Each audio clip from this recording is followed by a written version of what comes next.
my last shooting, after my last shooting, a couple of minutes later, Melania Knaus at the time, entered the scene, and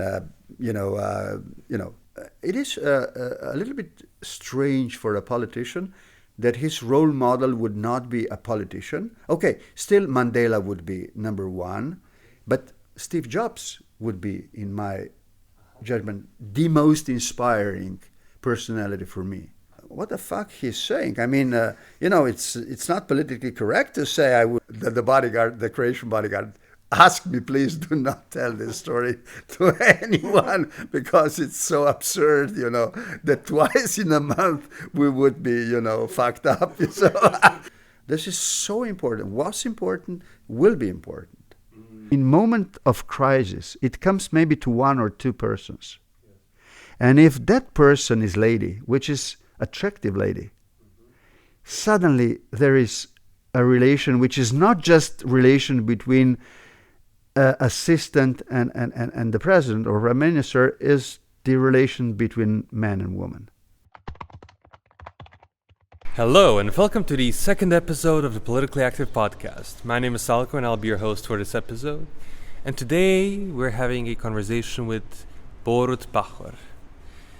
Borut Pahor was born in 1963 in modern-day Slovenia, in Postojna.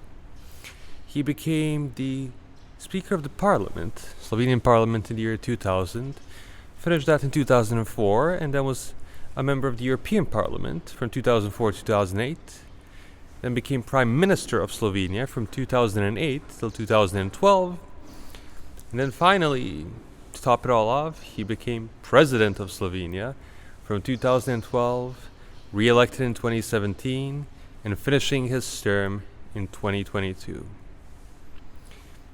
His presidential campaigns are incredibly creative, and we talk about them in this episode and many more things. And I really hope you'll enjoy this episode. Mr. President, I wanted to start with growing up in the 60s and 70s Slovenia, then part of Yugoslavia. You grew up in like towns of populations up to 10,000 people. What was that like? Well, still today, I do feel I was privileged. My mom's house was just a kilometer from Italian border. And we had a privilege to, freely go on the other side of the border to Italy whenever and however we would like to. So that was amazing in 60s, 70s, when, the Berlin Wall still has been there and all that stuff. We can freely, go on the other side, buy whatever we would like to, and come back to Slovenia, former Yugoslavia. That was part of Slovenia, that it has been included in this privileged position due to some sort of agreement between Yugoslavia and Italy from the 70s. But what was the influence on you growing up in smaller towns by the border? You went a lot to Italy? Absolute influence. I think it was not just free passing the border and going there almost every day. Being with the kids from Italy was, learning Italian culture, but also we could, watch the Italian TV shows, and we can also watch the American TV shows, via, Italian satellite.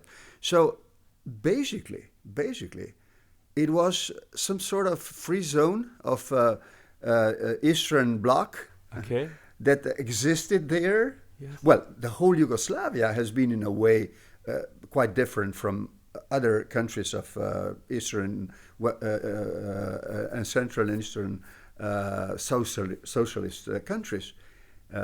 But our part of Slovenia, western part of Slovenia, was really indeed something sui generis, very, very special. Was amazing because we had a direct contact with the culture of democracy, rule of law, freedom of the speech, all that stuff that basically did not exist in other parts of the country Mhm. and in other countries of the Central and Eastern Europe. And growing up in this environment, you said in high school, in your book, you say you wanted to learn Italian instead of German or French. Yeah, because we've already... Because you already knew Italian, yes. Yeah, I was lazy, extremely lazy, yeah. But then in university, you started becoming more focused. Absolutely. So what changed for you between high school and university? I did observe that I have been more and more interested in history and in political history. And within the context of political history, I've been very much interested in the role of personalities and their, influence to the historical circumstances. And basically, at the end of,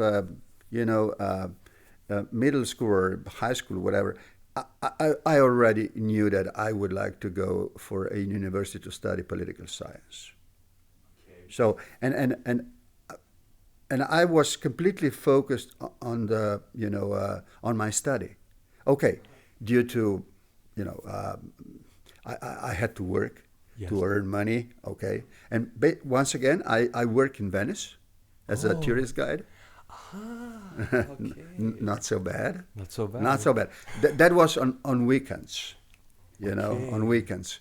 Basically in spring, in autumn, in in winter, I used to be the modeling. Aha, okay. There is a story. It's a urban legend. I don't know if it is true or not, but I've been told by the photographer at the time that basically my last shooting, after my last shooting, couple of minutes later, Melania Knaus at the time, Yes. entered the scene and do the job. I do not remember this, unfortunately. That would be something to tell my That's interesting. But so the same photographer has done both. Both you At the same day, but I've just went out and she just entered the. Okay, so basically I worked, but also I've been very much focused on study. So really I've done my best, and that helped me a lot also to choose next steps in my career. At the end of my study, I've been, it has been said at the time, one of the very first from Central and Eastern Europe to get the scholarship for the American university to study diplomatic studies or something like that. But due to the health problem of my mom, I decided not to go in a very last minute. Mm-hmm. And that changed the whole course of my life. But I do not regret. I mean, was okay.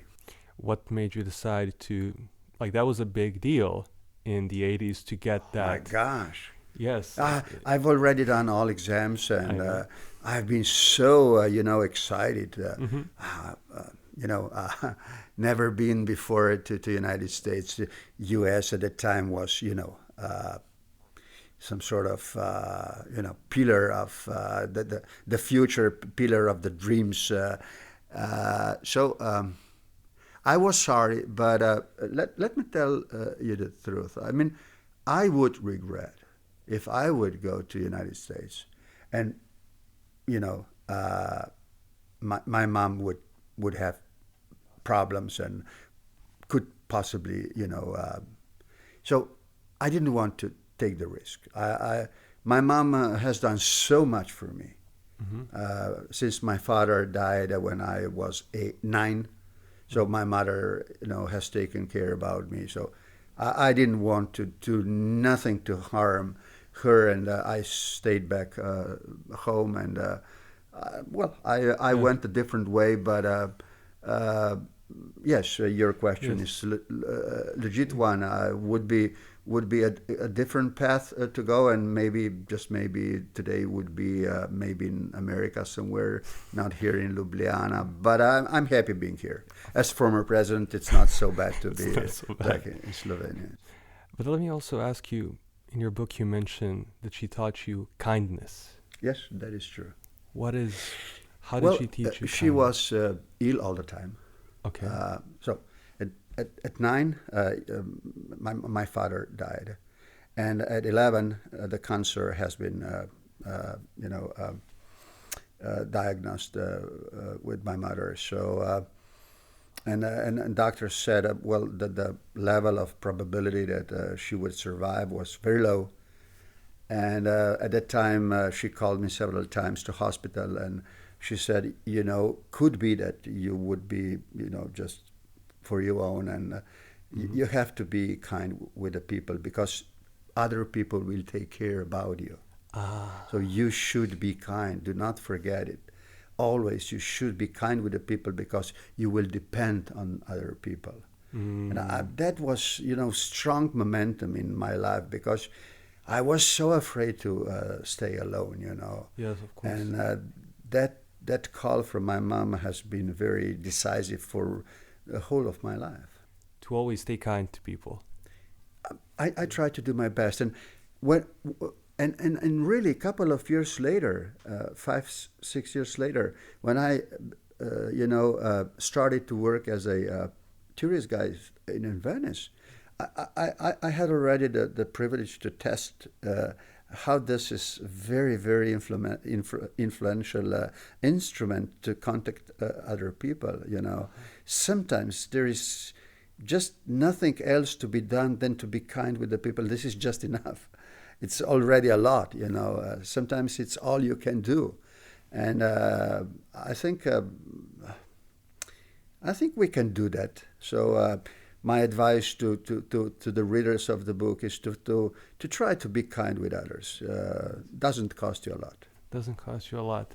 And then also you did tourist guide in Venice during the weekends.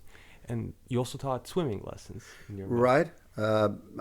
In summer. Yes, in summer. So the whole year I worked for the money, because that was the source, financial source for my studies. Mm-hmm.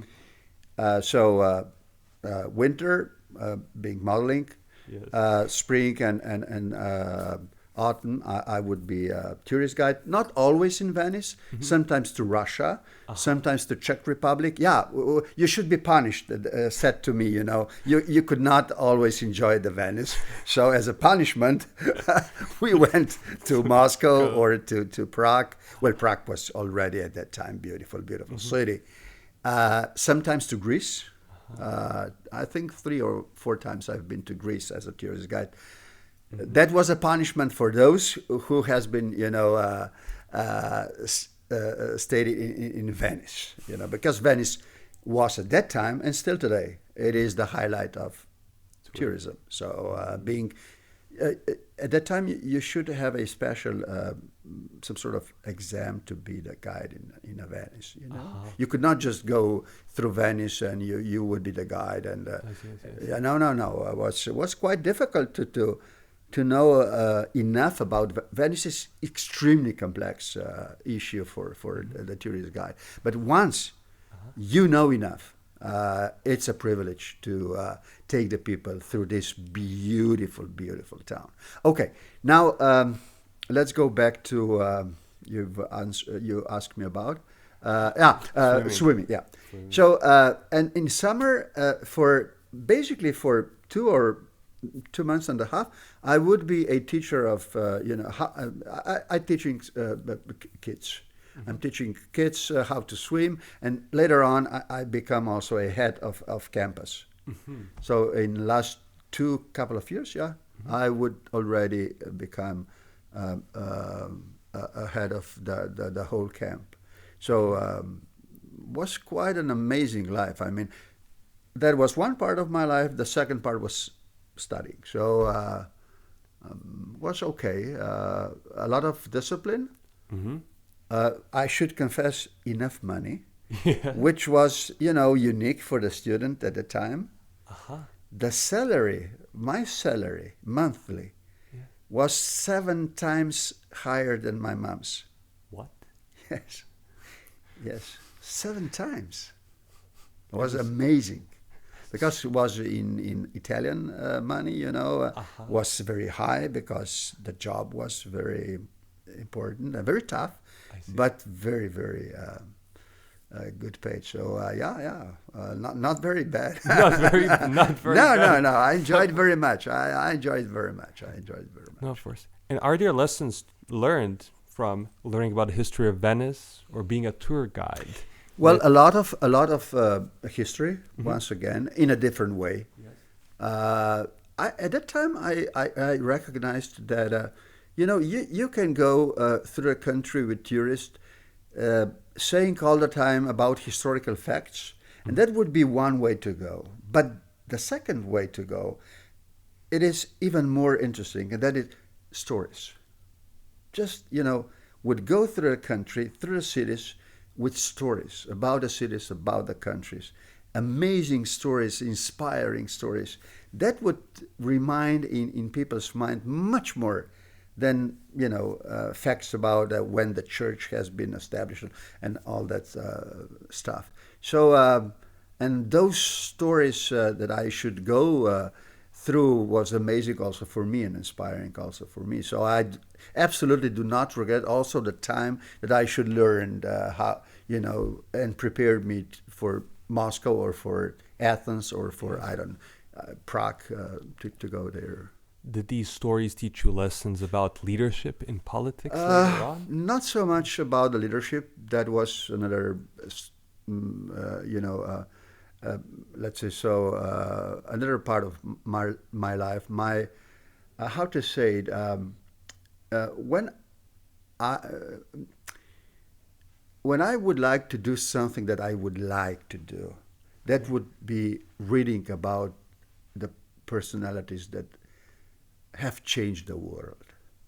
Not just only from political point of view, absolutely from economic point of view, from cultural point of view. So game changers, game changers. Why the hell they have been so successful? What circumstances produced them and how they produce the circumstances, this relationship between the circumstances on one side and personality on the other side. And I've been, inspired by Churchill at the beginning, then absolutely Nelson Mandela, but my favorite was Kennedy. I don't know why, but I had photos of Jack Kennedy,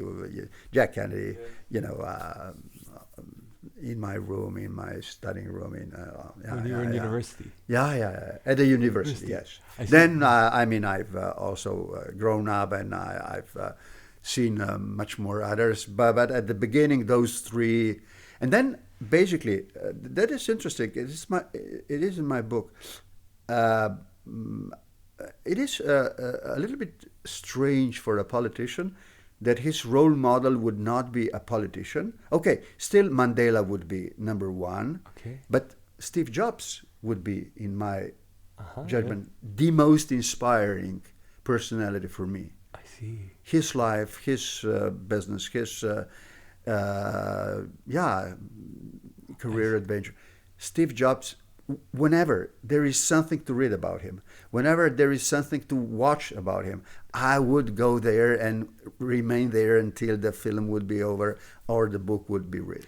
Really? Absolutely. Since when? Since when was Steve Jobs?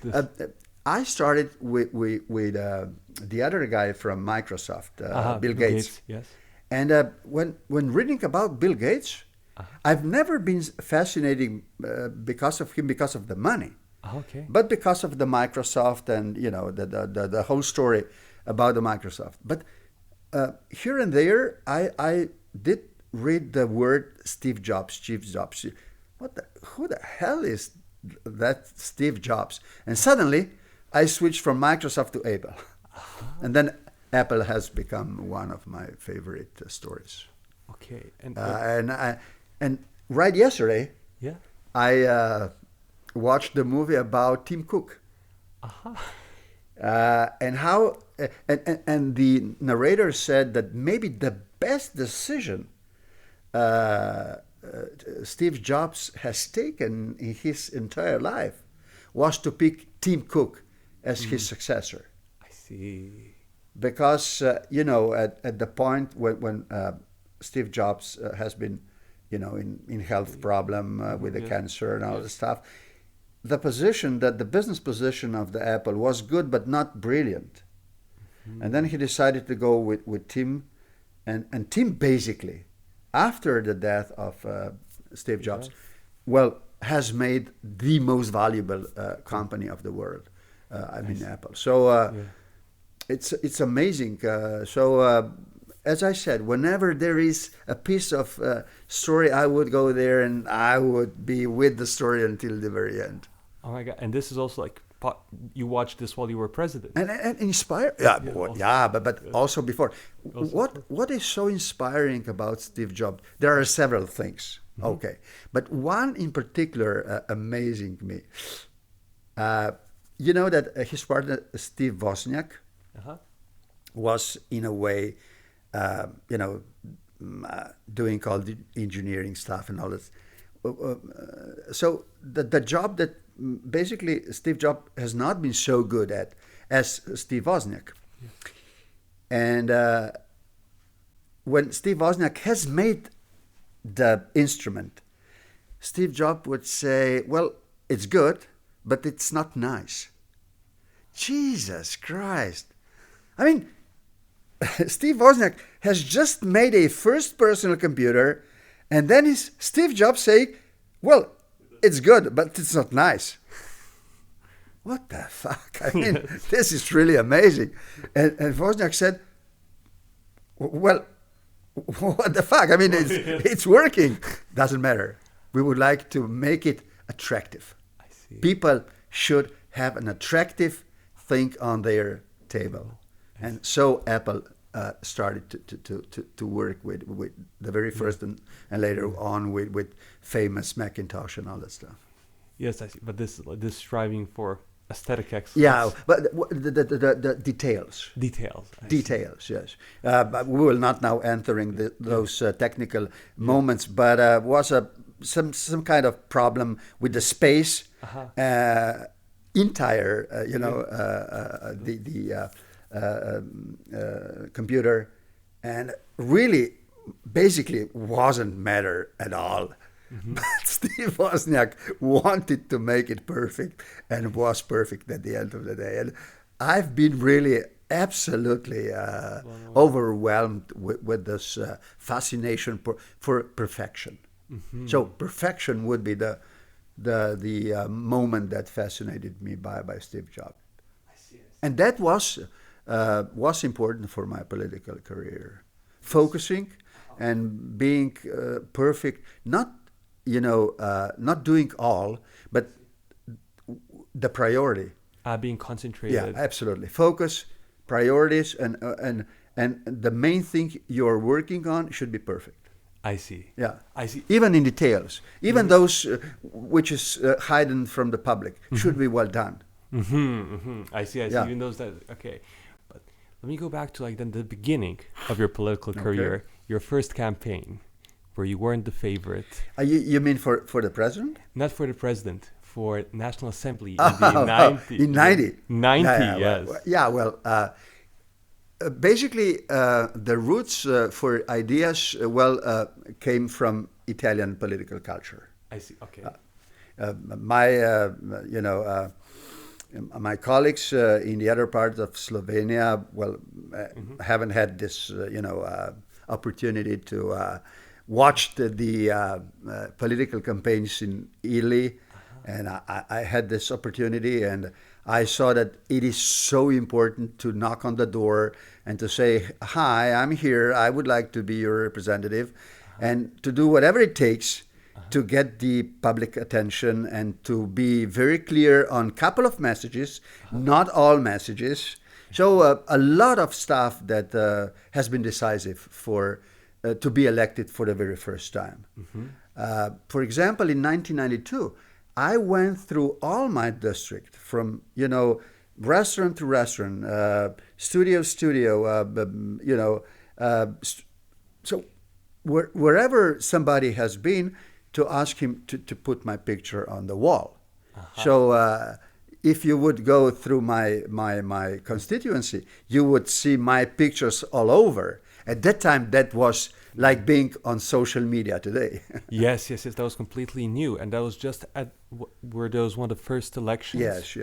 As well, right? I was young. I was, a little bit out of the box, doing the job. And basically, that has been the case with my election campaigns from the beginning to the very end. I mean, the political campaign for the elections, for the presidential elections back in 2012, remains still something that is unique in the world. I mean, I know that there are several studies across the world about this campaign. Yes.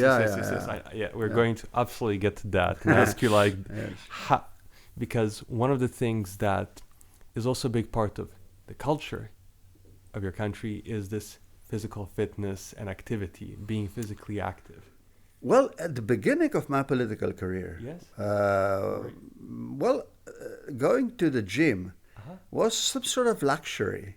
So if you would say, "Well, I'm going to the gym," people would say, "Hell, he has enough time to go to the gym?" It was a waste of your time. But I insisted.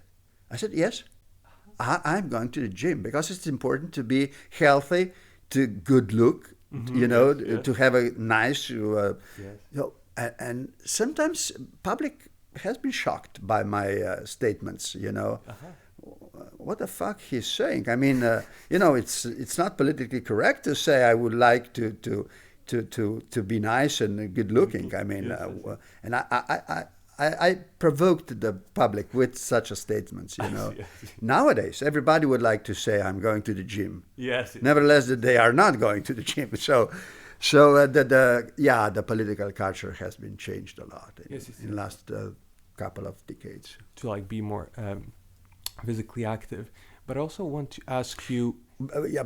Basically, I really did, gym and all that stuff. Not just because of political career. I enjoyed very much. I still do. In 2 weeks, I'll go to Split for a marathon. So I will enjoy it very much. I've heard. Yes, this is one thing I've heard about you, that you run for hours in the gym. Yes. Stories with my bodyguards. Yes? Oh, my gosh. What have we done in 25 years that we've been together, as a Speaker of the House, Prime Minister, and twice as a President. I think that this is the most known thing about me in the world if somebody would be asked about me. Because wherever we would come, we would ask for 3-4 hours to go and run through the city or out of the city, and the local bodyguards should go with us. Not prepared enough, and stories about that was legendary. I do remember one story in Croatia, in Dubrovnik. I wanted to go to run for 30 kilometers, and was 34 Celsius. It was extremely hot. Degrees. Sorry, was extremely hot and wet. And my bodyguards said to Croatian colleagues, "There is no need for you to go with us because he's crazy. Better not to go. I mean, he's really crazy." And they said, "No, it's impossible. We should go." Well, okay, but really, it's not necessary. And we started. And after, I think, 10 kilometers, I said to my colleagues, "Listen, guys, let's speed up a little bit and see what will happen." And our Croatian colleagues just dropped out, And then, their boss was extremely angry about them to produce the shame and all this stuff. 1 month later, I went with my family to Brijuni, the famous island, to take the vacation there for a couple of days. And I said to bodyguards there, I will go and run. And, we know the story. We know the story. We will not run with you. We will go with this small car on batteries, you know. Yes. And we started. And I said to my bodyguard, listen, how long do you think this car could go on batteries? And he said, according to my knowledge, not more than 3 hours. Okay, let's go for 4 hours. And then we did run enough that the car stopped at one point. And the bodyguard, the Croatian bodyguard, asked me, please do not tell this story to anyone because it's so absurd, you know, that twice in a month we would be, you know, fucked up. So, I mean, really, but it was so nice story. I mean, you know, Croatian bodyguards have been so nice to me. But the lesson has been learned.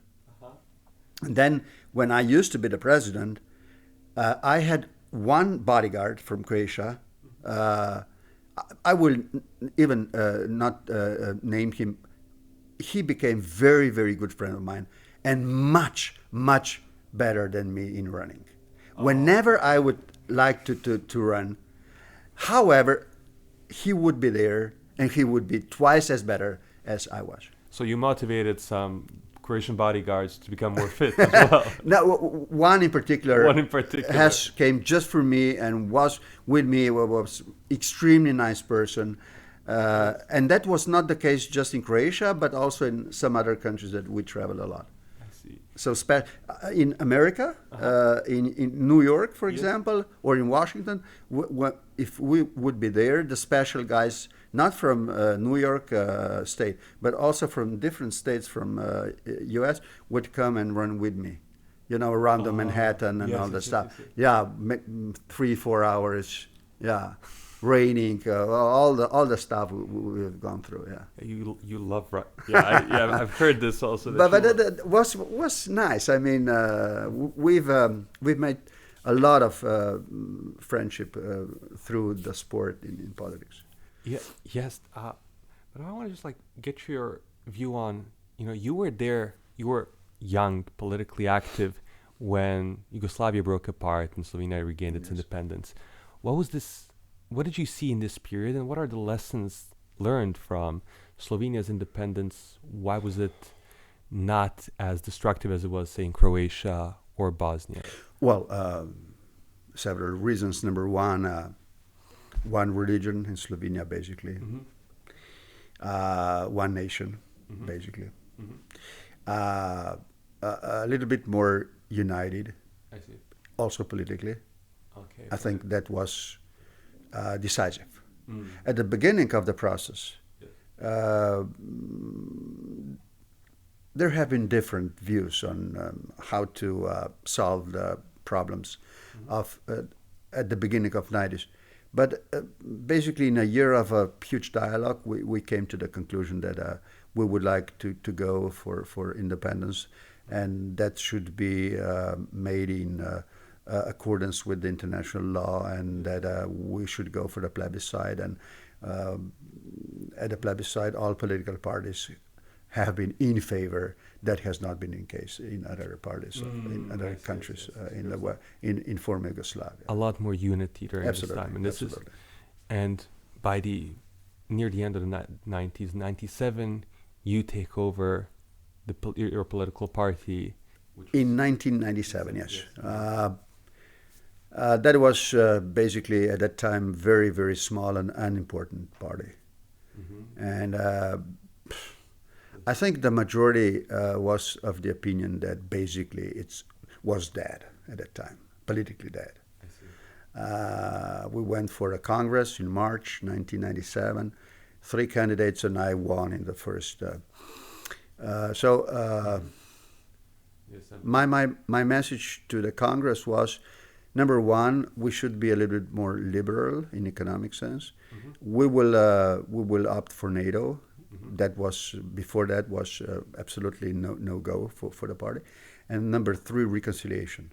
We should solve this problem of civil war during the Second World War. Mm-hmm.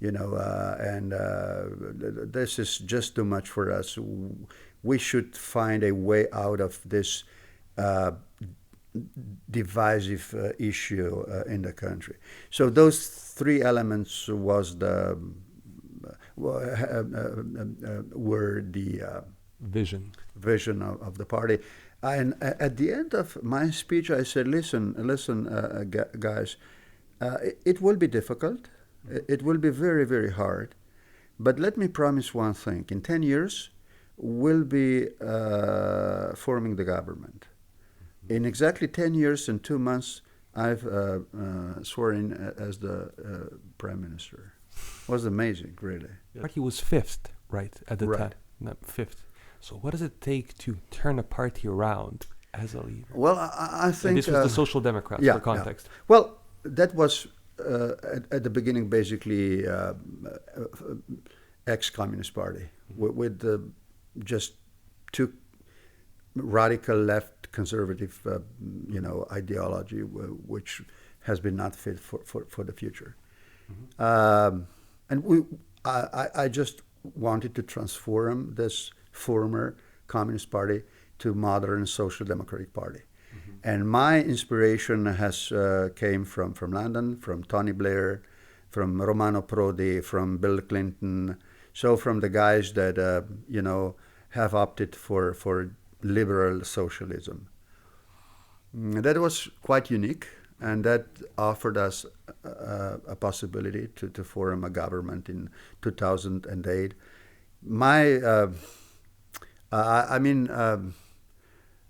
It was difficult to then govern the country because of the financial crisis and all that stuff that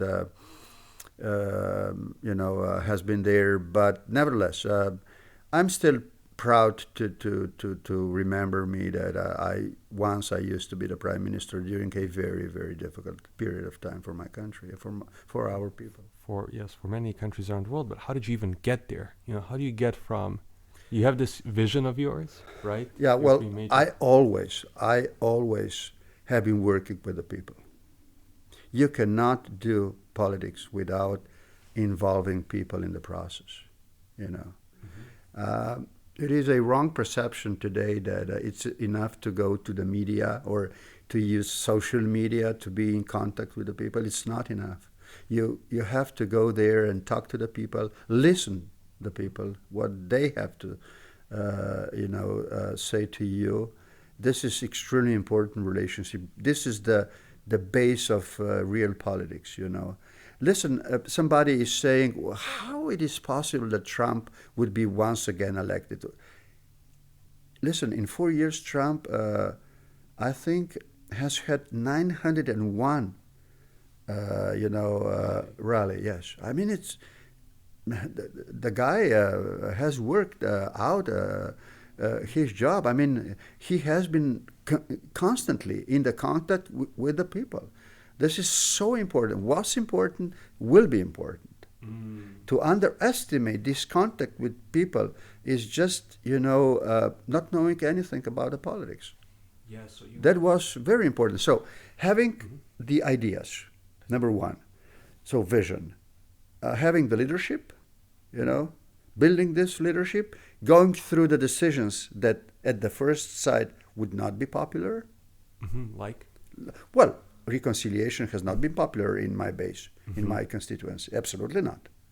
But I've, I said, listen, with the reconciliation or without me. So was out. And was a special Congress voting on this, and I won with one voice in favor. Really? Really, yes. Why was that? For me, was so emotional, The whole identity of former Communist Party has been built on this, Second World War. Hate to others, to other side, I just wanted to completely change this. There is no need to love them, but not hate them. Let us work with them, not hate them. Not disqualify them. I see. And why did reconciliation? Why did you personally pick that? Well, is a very key part. Yeah, well, at the beginning, I thought as a young kid that this is this belongs to the history, and it's a part of the history. Not true, not true. What is important for the history is important also for the future, definitely. Let us look the Balkan countries' destiny. I think it is true also for Slovenia.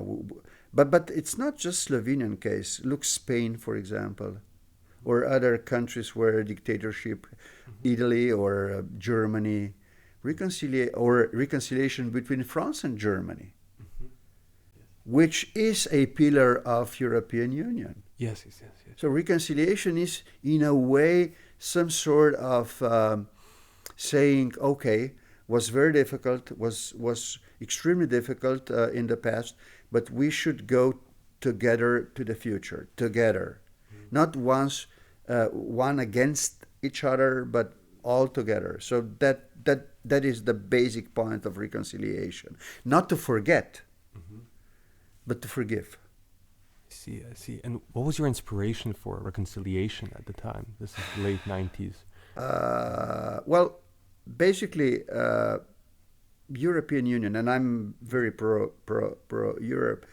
European Union has been built on reconciliation, and I've observed what has happened between Germany and France. I observed what has happened in Spain after the Franco dictatorship has gone down, and my conclusion was that Slovenia could not be some sort of exception and would not go through this process. So I've been very much in favor of this process of reconciliation, and we've done a lot of those symbolic moments when people now do feel a little bit more like a community than before. Because it's a matter of identity as well. I think so, yes. I think so. And that's why it's very important. I think that is why it is very important, and was difficult for me from political point of view, also from personal point of view.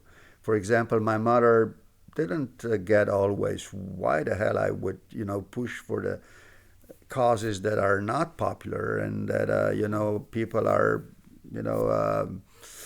very emotional about it. But I said, listen, this is my job to do. This is essential for my political identity. I should go through it, or I will die. I mean, do or die. I mean, I've been very, very, persuasive on this. On this issue. And how important is it to build alliances with people who don't disagree with you, who might be on other sides? I think this is the most important thing in politics. And with reconciliation specifically in the context of reconciliation. But even outside of this, the dialogue is essential for democracy. Without the dialogue, you cannot build the consensus. Now, we are living in times where consensus is not very popular. The division is much more popular, being on one or other side and competing. Okay, I mean, we have different views. That is essential for a democratic process. But my vision is to come together and dialogue those differences and try to overcome them with some sort of compromise that would be good for both sides. Win-win situation. I think this division in societies in West now, in American society, in European societies, well, this will have, in my view, bad effects for the future if we would not be wise enough to control this process. Because if we will go too far with this division, there could be a moment in history in the future that we could not come together when would be essential for the community. Yes, I see that. And but also, like, when you're dealing with this, when you're trying to, basically, like, how do you do it? When you have these visions, you have to respect the people, first of all. You have to respect. Somebody could have completely different opinion from yours, but you should respect this statement, and you should try to invite him or her to think about yours, saying, I'm ready to think about yours, you think about mine. So let us see if there is enough space for some sort of compromise between those. If not, we will live with those two different statements respectfully.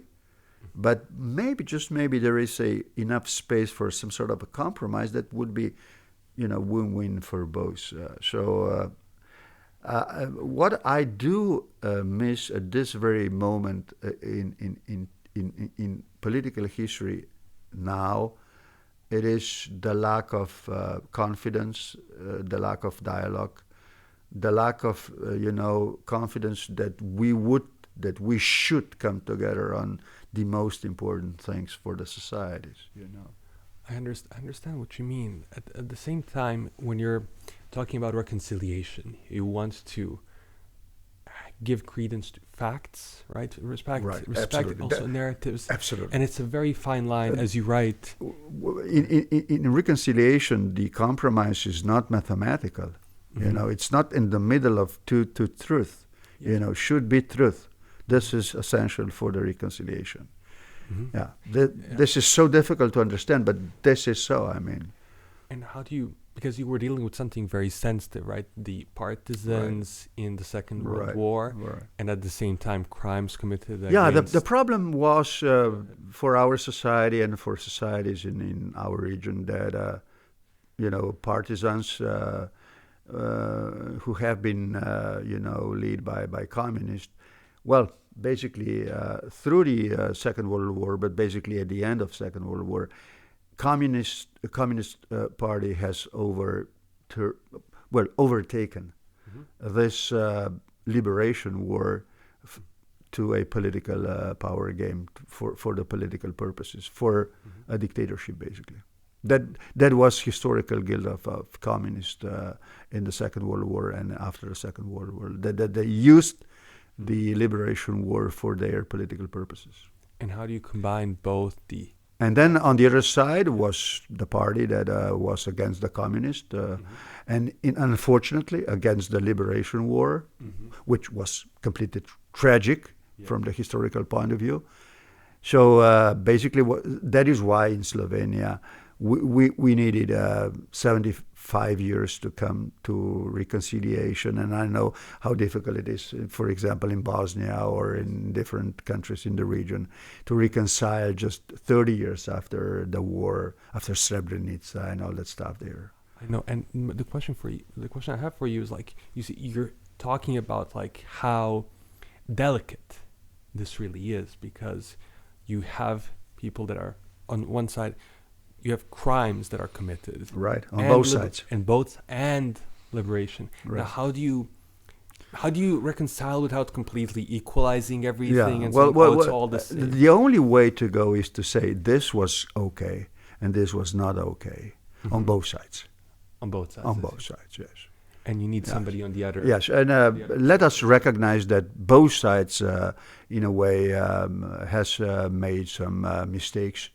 And we do recognize mistakes on both sides, So this is extremely difficult because the political system after the Second World War in former Yugoslavia has been built on the narrative that one side is okay and the other side is completely not okay.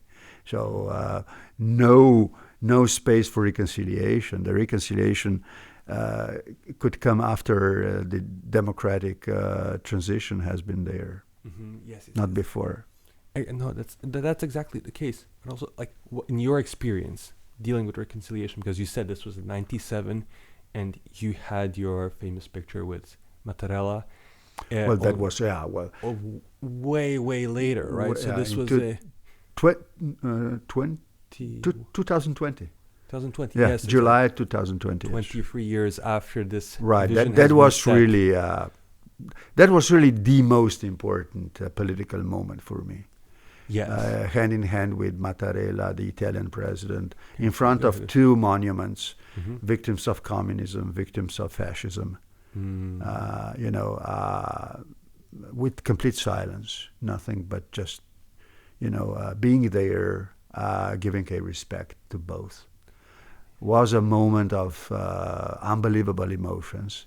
I do remember was a Monday, beautiful sunny Monday in July 13th, and we went in front of one monument, and we decided before that to be hand in hand, and when people saw that, and we were both with Mattarella, we could hear how people cried, and the emotions have been in the air, and nobody said anything. Just one monument, the other monuments, back to the Trieste, to the city, and people just, it was an amazing moment. Everybody recognized that something has changed, and that move was a game changer. And even today, people from Italian community, from Slovene community, they are telling me how important that was for their perception of, tolerance and, this European spirit of being together in spite of difficult, tragic moments in our history. And did you need to have Mattarella on the other side to be able to? Oh, yeah. You needed somebody. That was not a moment, it was a process. From the very beginning, when both became presidents, Mattarella in Italy, me in Slovenia, we slowly, step by step, built this confidence. And this narrative that something should be done to overcome this historical gap between two narratives about fascism and communism in both countries was, I've been criticized severely before this has happened, and he has been severely criticized in Italy. How the hell you will go there and you will give the respect to the victims of fascism? There are, and I've been criticized. How the hell you will go there and you will pay the respect to the victims of communism? Was a very difficult period, and was almost a year that we needed to prepare this event. Almost a year. Almost a year. So it was not like that, and debating this issue years before that. Years before that, yes, building up and finding a partner on the other side. Absolutely. How did you know that you had a partner on the other side? Well, right after he has been elected as the president, I invited him to pay the respect with me to the victims of the First World War in Italy.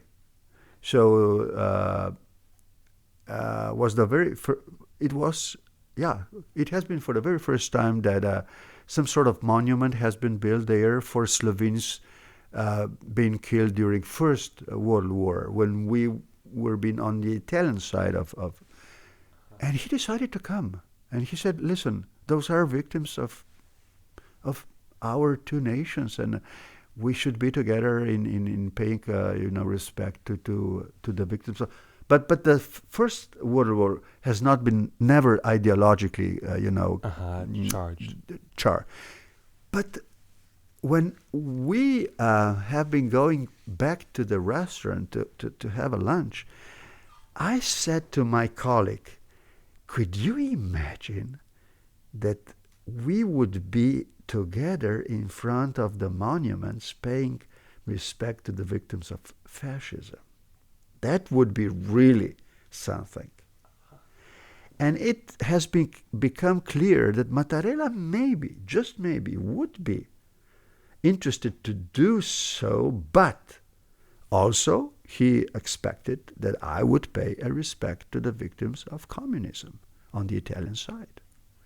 And step by step, we decided to basically to do that.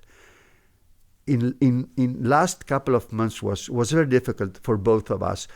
We both have been under severe attacks by the public, a part of the public on both sides. That this is completely unacceptable. But when it has been done, the narrative on both sides completely changed. That was really a historic moment.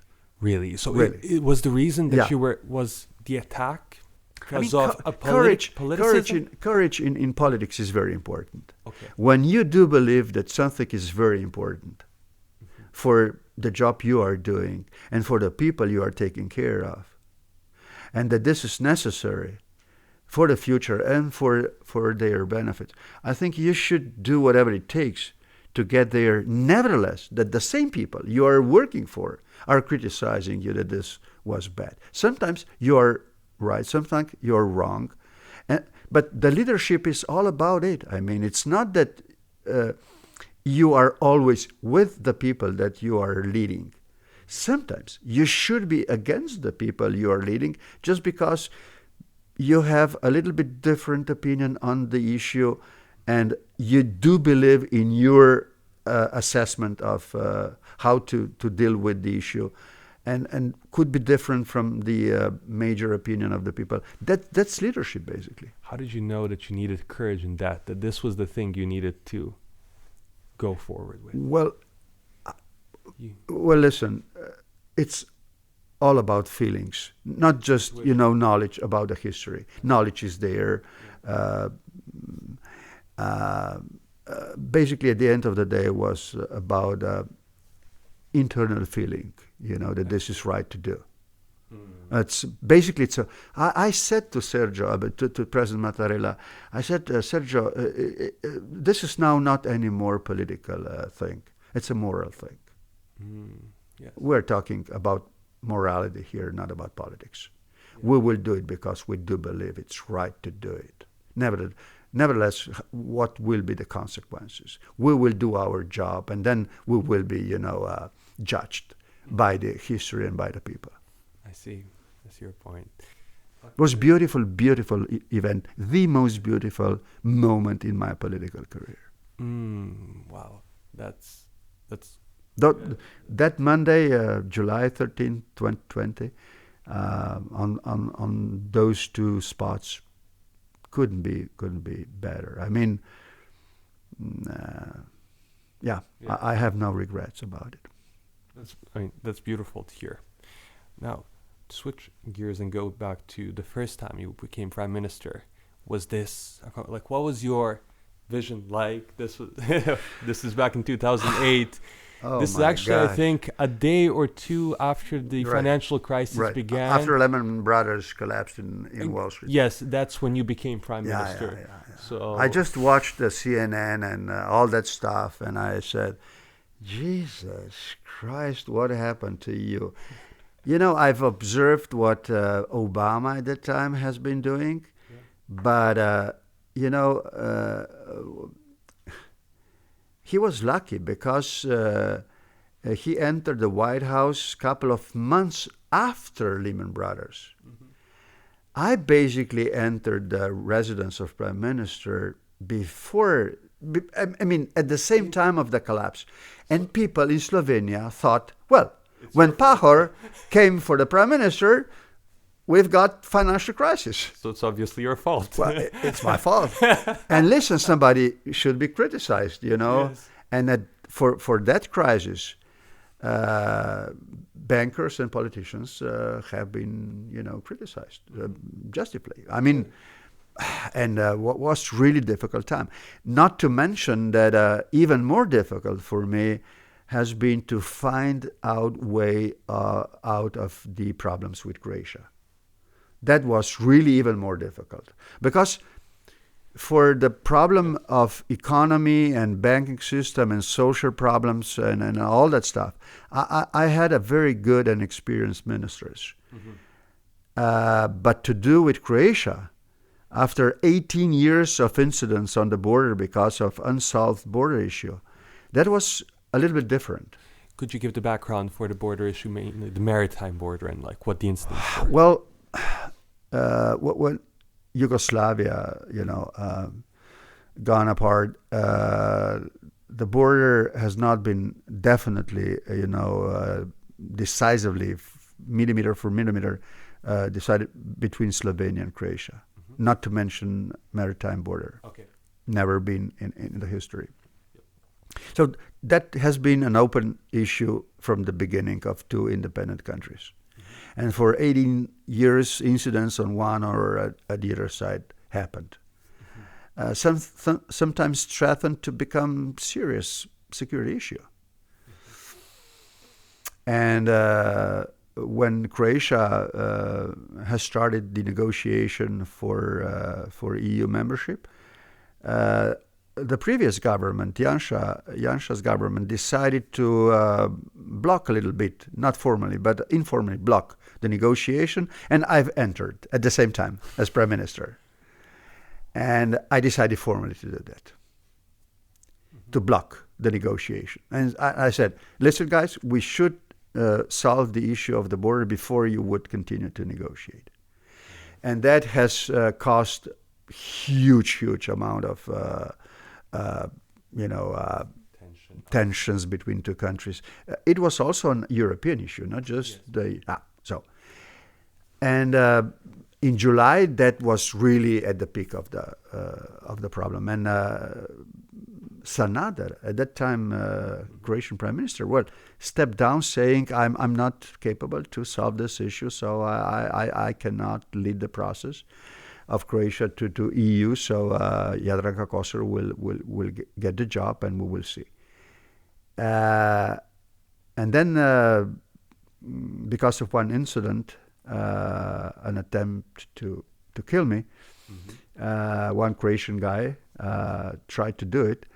Jadranka Kosor called me and said, "Listen, Mr. Prime Minister, we've never met, but I would like to apologize." I said, "Please do not apologize to me, because you did not do that.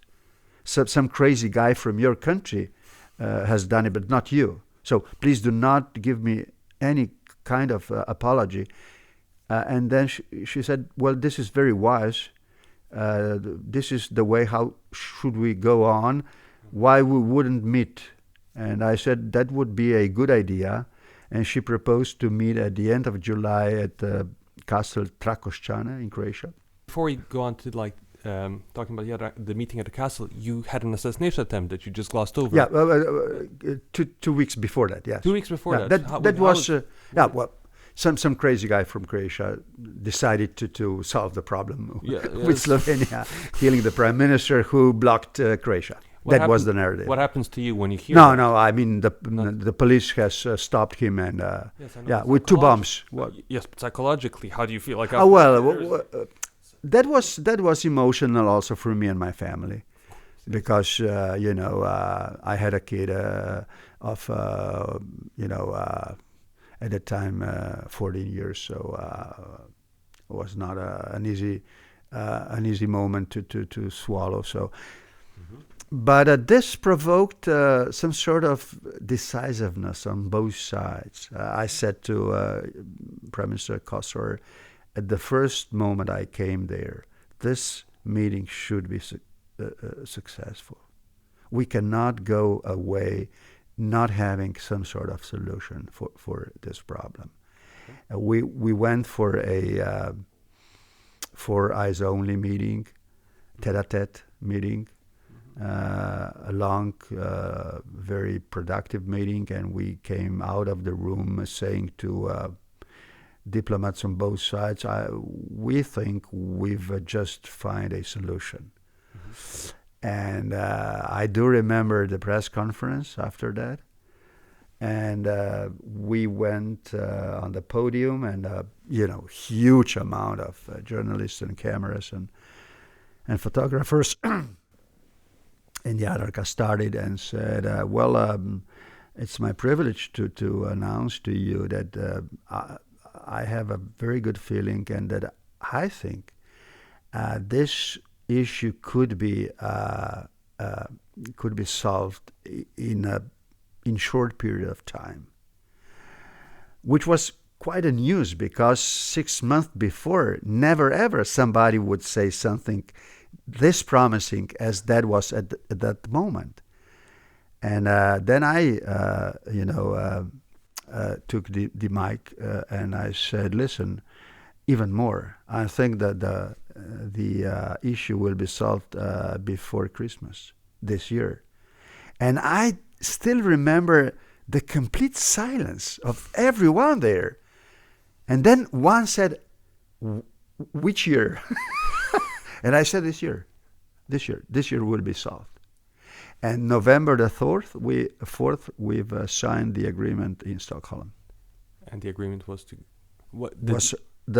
basically solve the problem, saying we'll go to the court and the court will decide where the border is. And the court has decided, well, okay, then Croatia has disputed this decision by the court. But nevertheless, the decision has been taken by the court. And today, relations between two countries are excellent. And Croatia is in EU, in Schengen, in Eurozone. I mean, because of that decision, was very difficult. And then from the late July to the beginning of November, in those 3 months, very, very intense negotiations will go on between Slovenia and Croatia, but mainly between me and Jadranka and our two cabinets.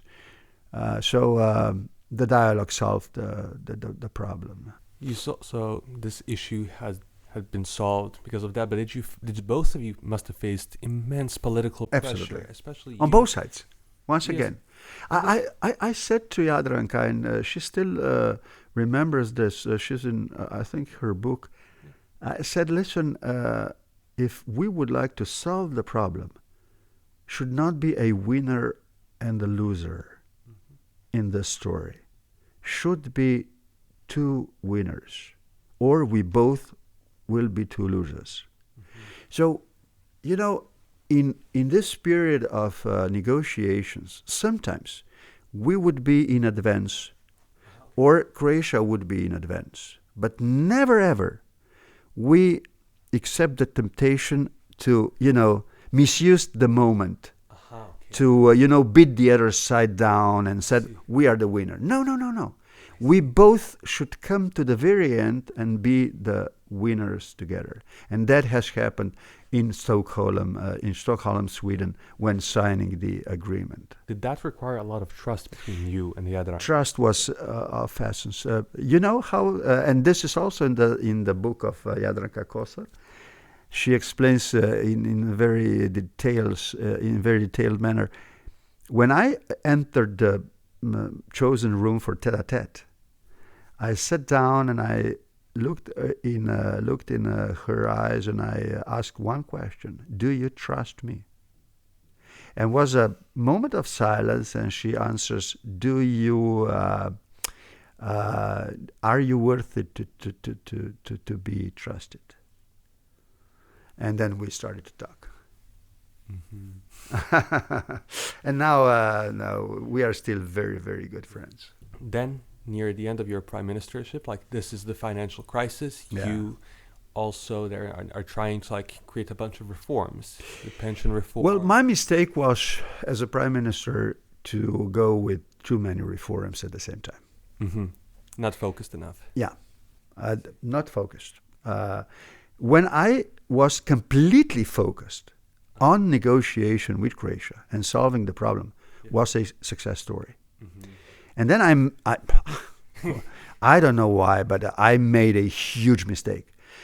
The relief has came, and I said, wow, now I'm free to do whatever let us do all, because I instructed my ministers, just prepare reforms to be, debated when this issue with Croatia will be over. And so the pension reform has been there, the health reform has been there, all the stuff has been there. And I said, just go and to start the debate in the House. referendum, and one and second, third, all was gone wrong way. By the way, the referenda on agreement with Croatia, that was the only one I won. Yes, the majority of Slovenes voted for the agreement with the Croatia.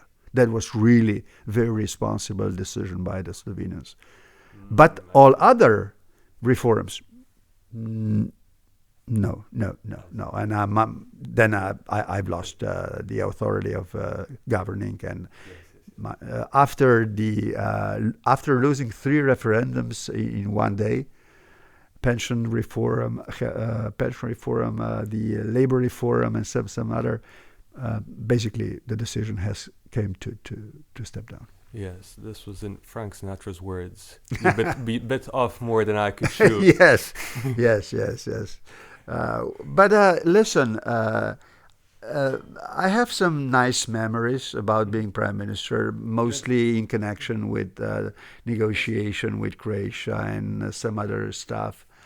We became at the time the member of OECD and all that stuff. But the whole story was not a successful story. Because of some problems that I could not solve them at that time. But when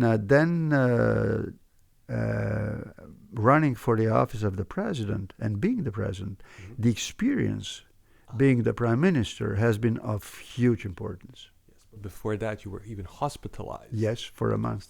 For a month. Yes. While all of this was going on. Yes. Which gave in you between. Yes. Yes. So. And could be the end of my political career. Lost the position of prime minister. But going out of the hospital, I said maybe, just maybe, the time has come to live out your dream, to become the president. And everybody would smile at the time. You, the president, with your unpopularity, don't Yes. Be serious. Be serious. But then, step by step, I invited young people around me, and I said, "Listen, we should do something bold here. I'm not popular, but I'm going to be." And everybody smiled. And I said, let us do a little bit different political campaign that will shock the public. And the message of campaign should be, I would like to be the president of all of you. And I would like to be the president by the people, of the people, for the people. And I would like to do some serious stuff, reconciliation, for example. And with those messages, we went to work in factories, on farms, 43 jobs for 8 or 10 hours a day. Was just unbelievable, But at the beginning, everybody smiled, Yeah. What the fuck he's doing? I mean, he's serious, or he's joking, or he's a clown, or but then they've noticed that was a sincere move, how to get really close to the average people, to the average person, to be there working with him, with her, on the farm, on the factory, wherever. And slowly but definitely the mood in the country has changed, and I won with 69%. Yes, 60. But I want to say, on that note, you went, so your campaign was to go take different jobs that regular people did. You were for 8 hours. For 8 hours a day, yes, not just for the photos, but 8 hours a day. And these were also physical, manual labor jobs. Exactly. I should, wake me up at 4 o'clock, go in a car, go with a car, to the other side of the country, and then work 8 hours. And it was interesting, in the break, cameras would come there, because the fascination has been there. Yes. So, and they have asked people what they think about me and my job, and comments have been very nice, basically. But then happened the most important thing. When cameras went, out of the factory, for example, workers just watched me and asked themselves, why the hell he's doing now the job when the cameras went out? He could now go back home and I said, no, guys, listen, I have to work until you would finish the job. I will finish the job with you. Mm-hmm. And then, slowly the spread was, he's a jack. He's really doing the job. He's really doing the fucking job. Yes. was really difficult. And pay attention. Mm-hmm. When I finished with a job at 4 o'clock or 6 o'clock, mm-hmm. I would take a break for an hour or two, and then I would have a public event with the people with restaurants. Just not having a speech, but a dialogue with the people being there. Mm-hmm. That was really good. I mean. And I invited 2 friends, one singer and one cantautor, guitar, and was so nice. I mean, tender, was not hard, serious political work, but tender dialogue about stuff that bothered people, and we laughed and all that stuff. It was really, really a nice campaign. I do remember the first day after the factory. No. And then the first day after elections was Monday. Okay. And I came earlier in the office, and my secretary has already been there. And she looked at me and she said, Mr. President, how are you? Why are you not smiling? I mean, you just won the election. And I said, Marinka, Jesus, it's unfortunately the end of beautiful days. I mean, we worked for for almost 4 months. Yes. But the job, all that, that we've done in those couple of months, that was so nice that inspired me very much. Not to forget one action that we've taken at a time. On Sundays or Saturdays, we went with young, kids around the country and do the public job. Yes, something.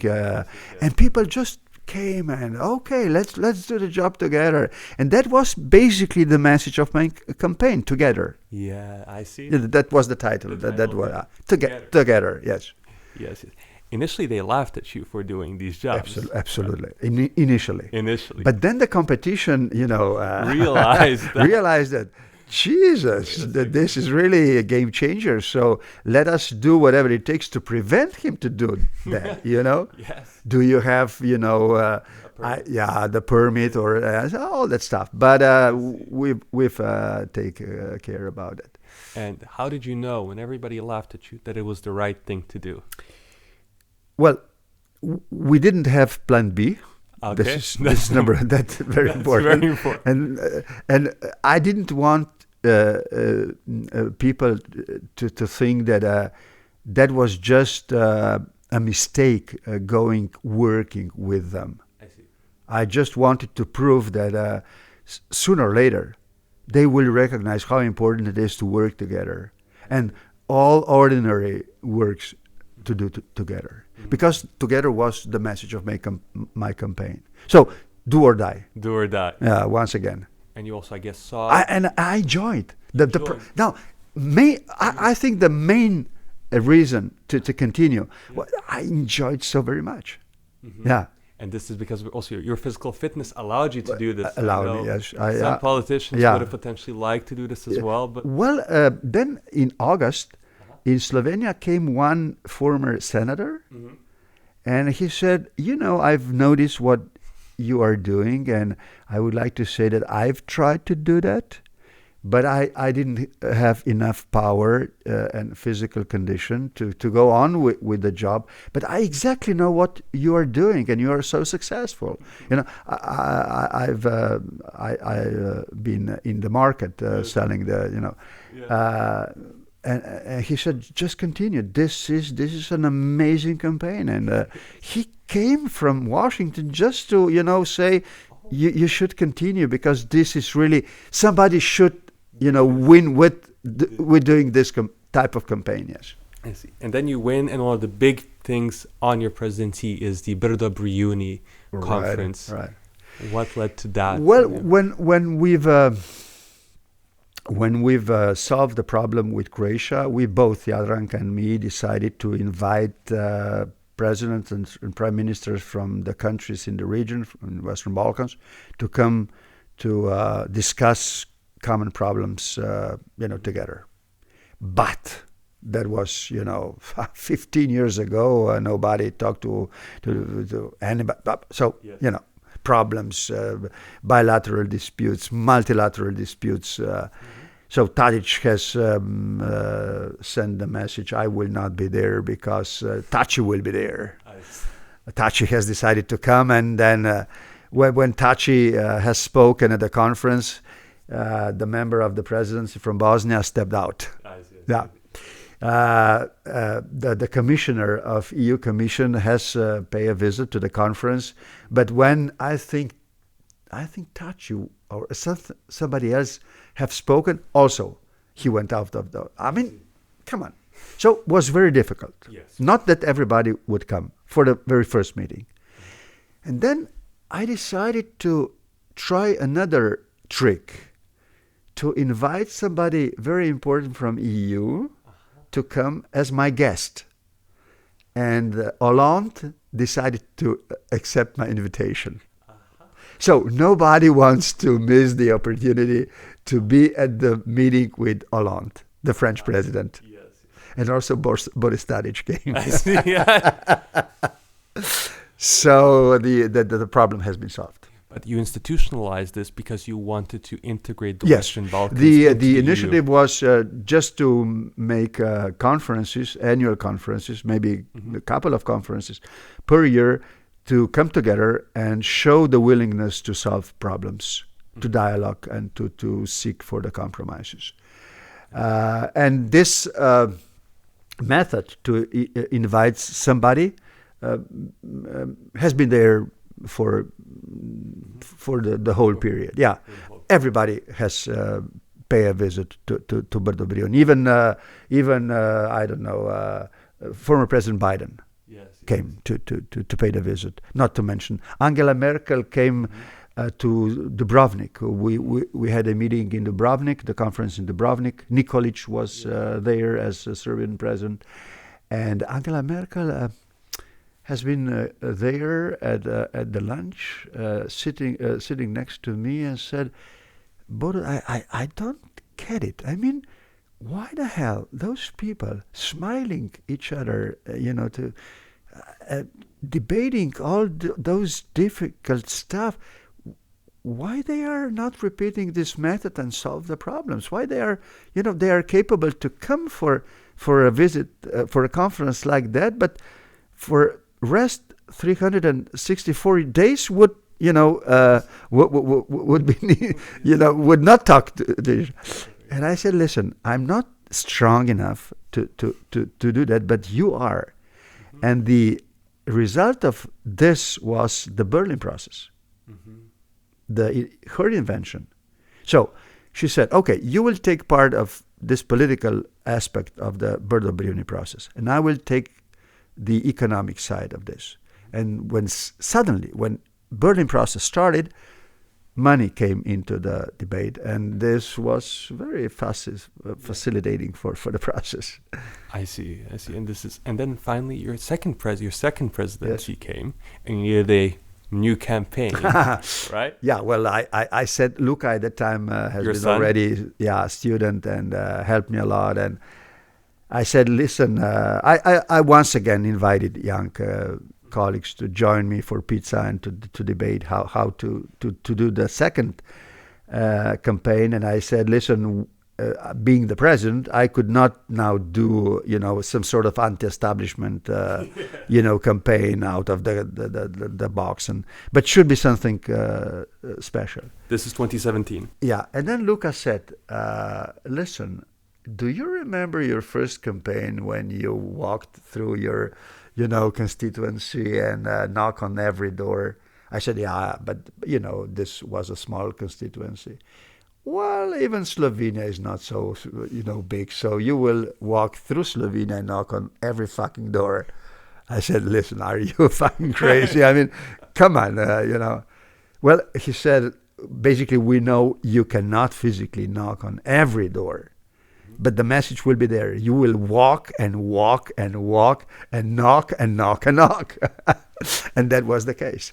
And we've made 997 kilometers. 3 before 1,000. 997 kilometers. You walking.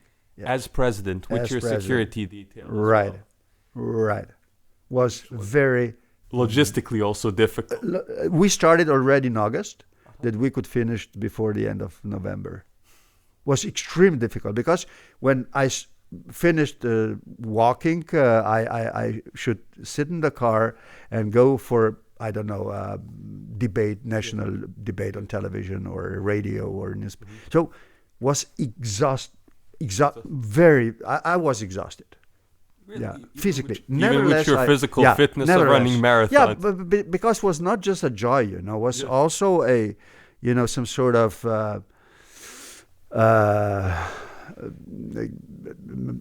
dealing with the stress. But also, I should mention this. Without social media, this campaign would not have work. Instagram, Facebook at that time, and X, Twitter at the time, allowed me to inform people where I am, where could they wait me, and so at that time I really started to work on social media. I see. Yeah. 2017. At that time. Even even before, in yeah. 2012, Even before, yeah. I remember Egypt. Was at the beginning those famous Jesus. What was the beginning of December 2016?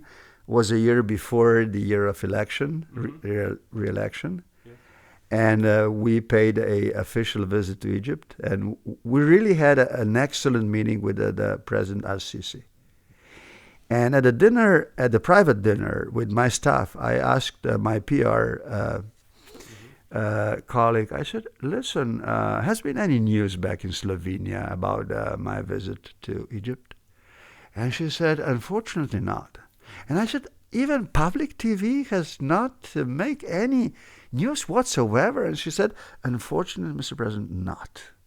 Well, I said, listen, Spela, let's go out and make one photo that everybody will know tomorrow that we are in fucking Cairo.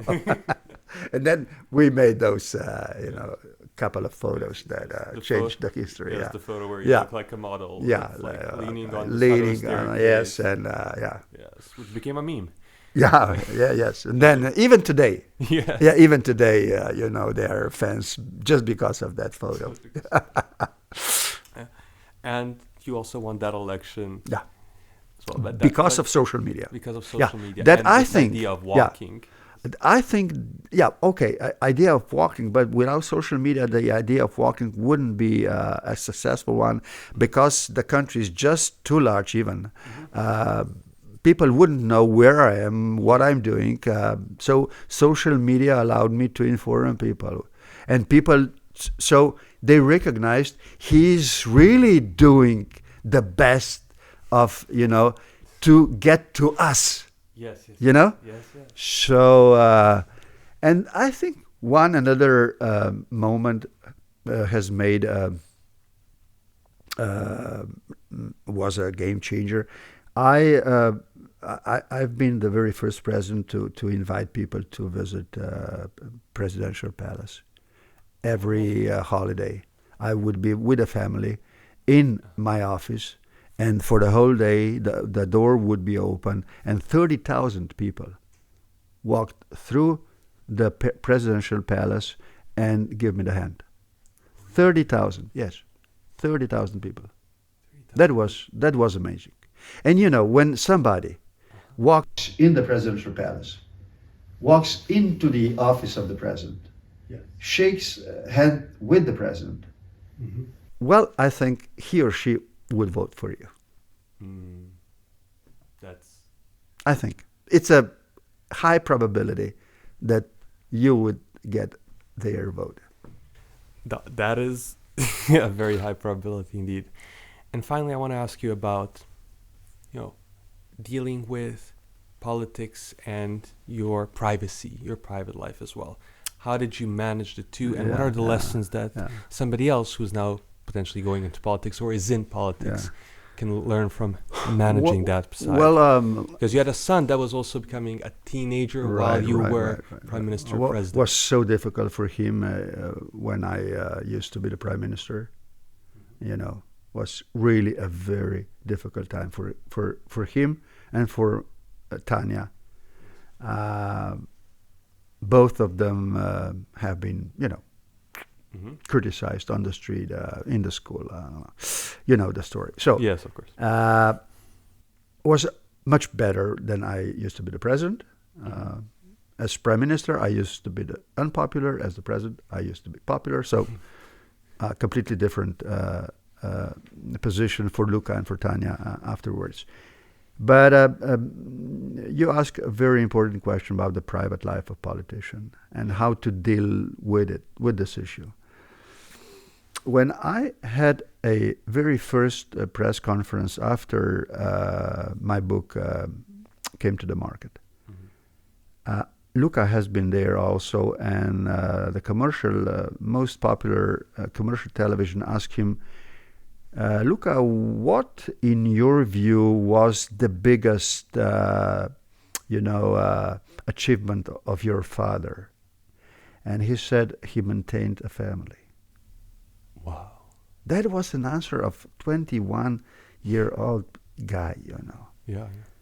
This was really and everybody around this scene just, wow. They expected to say, I mean Mattarella or something like that. No, he maintained his family. And was really very, very difficult for me. Also because, when, and I have to be very honest, and I'm honest about it in the book.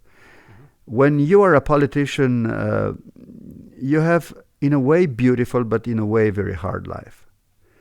And there is a very small amount of people that you have complete trust to them.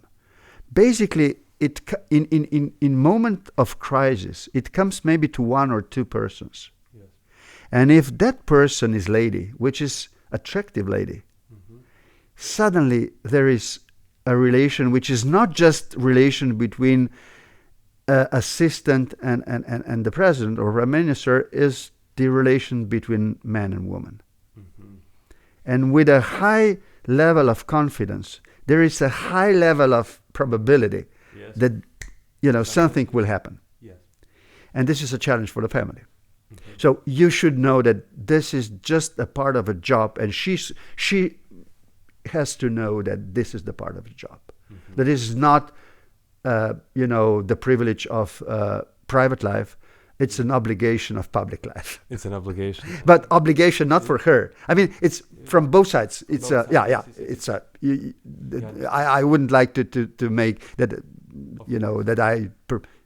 It's a romantic moment when still both should be so adult to know that they are responsible to their families, not to, So it's nice.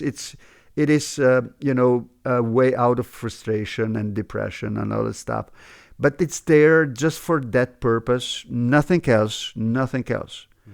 If this romance would turn to love, that would be a complete failure of political career and a family. And I thanks God that has not happened. But I'm very open to this issue. In the book, I think the title of the chapter is Muse or something like that. It's there. I know that it's happening all the time in business, in politics. And I think that the young people who are entering the politics should know that this will be some sort of temptation for her, for him. There is no difference being a lady politician or, and that they will be in very difficult positions where basically nobody will be there for them, but maybe one or two.